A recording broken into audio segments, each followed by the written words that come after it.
Would you say the poorer you are, the more difficult it is to extricate yourself out of that to prosperity based on the history of poverty? Yes, but only because your attention to what is often becomes your dominant vibration. So actually, the opposite of that could be true if you understood these laws, because the poorer you are, the greater the vortex of prosperity that you've created, because you've been asking in a stronger way and in a more often way. Okay. Most people are offering most of their vibration based upon what they are observing. Right, and I've heard you say money is one of the more difficult ones about telling a new story about. It's pervasive, it's in your experience. Sort of like your body, it goes everywhere you go nearly. Yeah, you say it's hard and then you move on. So like, Are we effed if we're in that situation? Because it's hard. Well, the good news is, and it is good news, that in the struggle, there is a creation of something more. And this is a statement that you can count on. This is a statement that we're about to make that is really worth holding in your consciousness, because this would free anyone from what you've just described. If your desire is strong enough, it doesn't matter what you believe. You come here with a variety of beliefs, and a lot of the beliefs that you hold are not serving you well. Some of them are. But we've got you outnumbered, as we just described. So what we bring to the room is knowledge of who you really are, which makes it more likely, after you hung around here for a little while and listen a little bit, for you to begin feeling the resonance with who you really are. So if you've got a strong belief, even though you have doubt, or even though you're having an experience, Esther had an experience of Jerry taken off. He told her when they first came together, a strong possibility I might cut out on you early because he was 2 decades older than she was. And she said, I don't care. Turned out she did care. But it took a while for her to not be absorbed in the discomfort. And so you can do it. Here's another statement that goes along with what you said. A disease perpetuates so much more rapidly after diagnosis, because attention to it disallows the well-being that would be there otherwise, or the stabilizing influence that was there, that much faster. Everything is about the direction of your thoughts. So what are you getting at? You've got something that you're driving at here. Yeah. I'm in a situation now where money's tight. It hasn't been that way. I kind of was given 5-year-old twin girls, and I decided early in my life that I didn't want to take on that financial obligation because I didn't trust myself. So it's coming up a lot right now, 7, 8, 9 times a day, just needing basic survival things like tires for my car. My kids want to go to the trampoline jumpy place, and I have to say, I can't afford it. Here's the thing. Whether you're in an uncomfortable position like you're describing, or something that's less that, there are a lot of situations where people want something different than what they've got. But this is something that we really want you to hear. It is awareness of what is, and your belief that this is reality. And therefore your belief that since it is reality, it deserves a lot of your attention, if not your undivided attention. That prevents you from moving toward what you've actually already created. And so, since this is such a pervasive scenario, so many people feel this way, we began describing it to you in these ways. You create your own reality. You know that, blah, blah, blah, blah. Step 1, 2, 3, 4, 5. Step 1 is ask, blah, blah, blah. Step 2 is source answers, blah, blah, blah. We even wrote a book about it. Step 3 is you get into the receiving mode. Step 4 is you get really good at that. Step 5 is you're so good at it that even when you step back into step 1, which is a valuable and necessary thing, you're not mad at yourself. So we explained it in that way.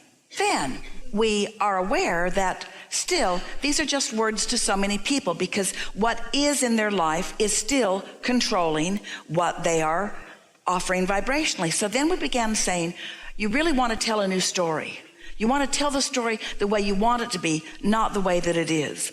But even with that, most people are just offering lip service. They're saying what they want while they're feeling what they don't have. In fact, they're saying what they want because they're trying to overcome what they don't have. Well, anytime you're trying to overcome what you don't have, you've just activated the vibration of where you are. So the now reality keeps dominating. So then we say to you, your now reality, what you call this manifestation or this now, is old news. It's like gum you've chewed all the flavor out of. It's old news. It's already done. Then we started to get some of your attention.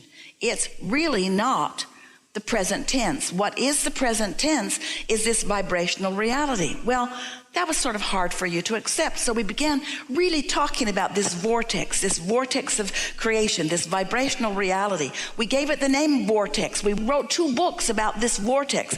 Want you to understand that this is real. Hard for you to accept that something that you can't see and hear and smell and taste and touch is real. But it is. We know that it is, but words don't teach. So we can talk about your vortex all day long, but until you sense that it is there, so then we're still looking for a way for you to accept the reality, this reality. So there's this reality where your inner being is, and there's this reality where you are. And the reality where you are has to do a little blending with this reality in order to let these, and then the words came from Jerry, turning thoughts to things. How do thoughts turn to things anyway? There are no pipelines bringing supplies in from other planets. Your economy and its evolution has been about your turning thoughts to things. And so then we began to explain to you that you've got this vibrational reality. Oh, it's pure positive energy. And it contains everything that you want, even things that you can't even identify that you want because the components of it are so expansive, and the possibility of the exponential combining of them is more than your mind can even comprehend. This vortex exists on a vibrational level, and it is coded to you through your vibrational association with it. You created it. It will always be yours. It's the other end of your lackful stick. It is for you. So some of you began coming along a little better about that. And then we began saying, you got to somehow get in that vortex where that stuff is. Well, you wanted to go into the vortex, but it's asking a lot of you. We know that it is. It's asking you to suspend your awareness of reality that your whole life everybody had been trying to get you to face. And we say, if your reality sucks, don't you want to look somewhere else? And so the more your reality sucks, then maybe the more you're willing to look someplace else. And then we hit upon something that became a very fast-moving advantage for so many of you. We explained to you that here it all is, and vibrationally, here it all is. And in your poverty or in your lack of abundance, here you are. And you have got to find some way of allowing your vibration to rise and become equivalent to what's in your vortex in order for you to receive the thoughts that will translate into the abundance that you seek. I get, yeah. You can't get a good idea from this story that you just told to us. No good ideas come to you under those conditions. What am I doing in that moment when I say I need tires for my car? Oh, I can't afford it. Am I really not doing myself a good service? When I say that, what do I say instead? Doesn't matter what you say, it's how you feel. And by the time you're saying it, you've already got momentum going that caused you to say it. No, but you can't help but notice you don't have money to buy tires for your car. In that red hot minute, you can't, because law of attraction won't let you see other than what is in that moment. That's the momentum that you've got going. You've got this range of radio stations that you have access to, and they are sucky, suckier, and suckiest. That's the range that you've got. You can't go beyond that. But you could go to bed, and you could suspend your momentum, and you could get up in the morning, and you could briefly not be aware of that so much, and you could meditate, and you could quiet your mind, and you could allow your vibration to rise where your inner being could offer you a suggestion. Here's the thing that's tripping you up. This is so good. We are so happy to say this to you. This is going to be so valuable to you in the days and weeks that are following. So here's what's tripping all of you up. Your inner being is giving you the answer to everything that you want, but you can't hear it outside of your beliefs. So even though your inner being knows where your fortunes are, knows where to guide you, you can't hear it because you're vibrationally all wadded up in the what is. However... Are you talking about me specifically? Yes. Okay. However... Because I do meditate in the morning. Wait, but you didn't know this. You didn't know this that you're about to understand, that you're about to feel resonance with. So when you quiet your mind and you detach and you feel that detachment, and you're there for a little while, a few minutes maybe, and something occurs to you, something feels interesting, like I think I'll get a Slurpee at 7-Eleven, even something that unspiritual. I get those impulse. When you follow it, and when you consistently follow it, before long, those impulses are going to turn into something tangible enough that you can realize that you were receiving guidance that was guiding you in the best way that you could receive it toward the ideas that will blossom into the things that you are wanting. So in that moment when I notice I can't afford something, don't worry about it. Yes, of course, that's what we recommend, but we would be recommending something impossible. That's like saying your train's going 100 miles an hour in the direction you don't want to go, and all of a sudden just stop the momentum. Well, you're not going to stop the momentum. You're not going to stop the momentum of that. The only way you can turn that momentum around quickly is to fall off a cliff. We're not kidding. If you were to fall off a cliff, that happens really fast. We're not making fun of anything. But you would, in that, what you call death experience, you would suspend that lackful thought and you would swoop into the fullness of who you are. That's a quantum leap most of you don't want to take. And so a kinder, gentler way to go about it is to just allow yourself to take a nap, go to sleep, change the subject.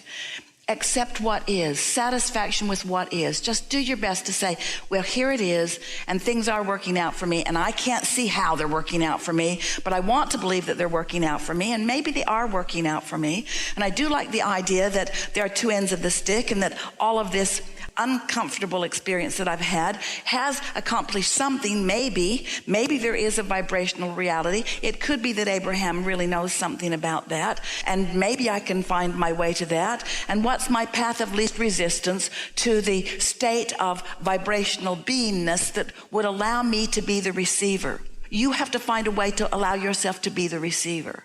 And there's lots of things that you think you wanted. Inheritance would be nice, but my family didn't set me up for that. And the lottery would be nice, but I know the odds too much, and so I'm blocking that. And this could happen, and this could happen, but. But there are so many other ways through which it can come. We are appreciating this conversation so much because you're hitting upon something that so many people feel. You cannot face a reality that doesn't please you and be in that moment allowing the one that does. And so this is what we really want you to hear, because you heard something from us earlier. You heard us say, and we felt you feel the resonance with us when you heard it. And that was, your inner being never looks back. Your inner being never looks back. Did you hear it? And did you sort of kind of understand it and believe it? Your inner being never looks back. Now hear this. We have not said this before. It's your doing that has accomplished this statement, and it matters a lot. And we're all really appreciative that you've prodded us into this statement that is beneficial to the entire universe as you hear it and take it home with you and know it. What you call now reality is looking back. Because the manifestation has already taken place. That's like cooking the last egg in the kitchen and not doing it well.